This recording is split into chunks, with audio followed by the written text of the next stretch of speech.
जब ये तय है कि लौट कर हमारे पास वही आएगा जो हम देंगे, चाहे प्यार हो, तकरार हो, दोस्ती हो, दुश्मनी हो, वफा हो, गद्दारी हो, बेवफाई हो या धोखा हो।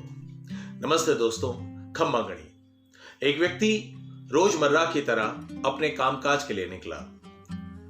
वो जब काम करने के लिए अपने दफ्तर में पहुंचा तो उसने वहां पर देखा कि एक कमरे के अंदर उनके बॉस आज बड़े खामोश से बैठे हुए हैं। उनके चेहरे पर कुछ परेशानी दिख रही थी, किसी बात का गुस्सा झलक रहा था चेहरे से।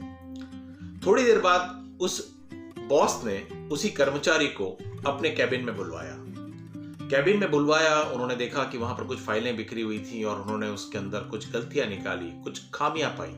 तो उन्होंने उस कर्मचारी पर चिल्लाना शुरू कर दिया, उसे बहुत बहुत डांटा, इतना डांटा कि वो आदमी बड़ा हताश उदास सा हो गया।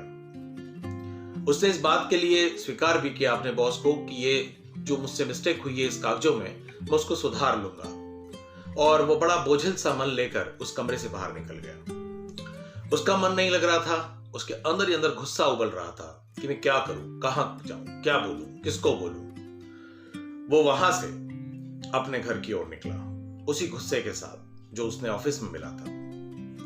जैसे ही अपने घर गया, उसने देखा कि अंदर के कमरे में जाकर वो बैठा और उसने अपनी पत्नी को चाय बनाने के लिए बोला।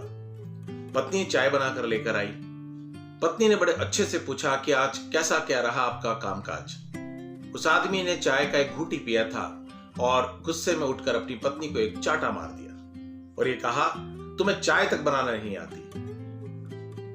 और वो एक कमरे की ओर चला गया।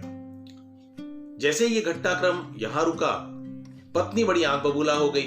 वो दिन भर से थकी हारी काम कर रही थी। उसे खुशी थी कि पति शाम को घर आया, उसने चाय बनाई, लेकिन अब गुस्सा उसको आ चुका था। उसने देखा कि आगे के ड्राइंग रूम में उसका बच्चा बैठकर टीवी देख रहा है, कार्टून देख रहा है। वो बाहर निकली और अचानक जाके उसने अपने बच्चे को एक चाटा मार दिया और ये कहा कि दिन भर टीवी देखता है, पढ़ाई का नाम नहीं लेता है, पढ़ाई करो बैठकर, और टीवी बंद कर दिया। बच्चा बड़ा हैरान परेशान कि ये क्या हुआ। अभी तक तो सब कुछ अच्छा चल रहा था। मां मस्ती से किचन में काम कर रही थी, मैं मस्ती में टीवी देख रहा था, आराम से बैठकर अपना एंजॉय कर रहा था, और अचानक से एक थप्पड़ पड़ गया उसे। गुस्से में वो घर से थोड़ा सा बाहर निकल गया कि शायद बाहर निकल जाता हूं, थोड़ा मम्मी का गुस्सा कम हो जाएगा। अब चूंकि बच्चे को थप्पड़ पड़ गया था, गुस्सा तो उसे भी आ रहा था। उसने देखा एक पत्थर रास्ते में पड़ा था। उसने पत्थर का वो ढेला उठाया और कार के नीचे उसे सामने एक कुत्ता लेटा हुआ दिखा। उसने वो पत्थर उठाकर जोर से फेंका और उस कुत्ते को जाके वो पत्थर लगा। कुत्ता बड़ा हैरान हो गया कि यार ये पत्थर किसने फेंका, और बड़ी जोर से लगा। कुत्ते को बड़ा दर्द हुआ, बिलबिला रहा था, गुर्रा रहा था, खोज रहा था कि किसने मुझे ये पत्थर फेंका। जैसे ही वो गाड़ी से बाहर निकला तो वो जो कार खड़ी थी, वो कार उसी के पिता के मालिक, उस ऑफिस के बॉस की कार थी। तो जैसे ही उसका बॉस कार में चाबी लगाने के लिए हाथ लगाया, नीचे से वही कुत्ता निकला और उस बॉस के पैर पर काट खाया। तो मोरल ऑफ द स्टोरी ये है दोस्त कि याद रखना कि जिसने जो भी कुछ दिया है उसे लौट कर वापस उसी रूप में कहीं ना कहीं कैसे भी मिला है। चाहे उसने अच्छा दिया हो तो अच्छा मिलेगा, गलत दिया है तो डेफिनेट गलत मिलेगा। सब कुछ आपका दिया हुआ एक बूमरैंग की तरह घूम कर आता है और वापस उसी तक पहुंचता है जिसने जो दिया था।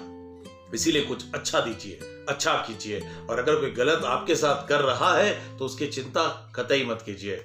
ईश्वर सब कुछ देख रहा है। जुड़े रहिए। वंदे मातरम। Stay connected.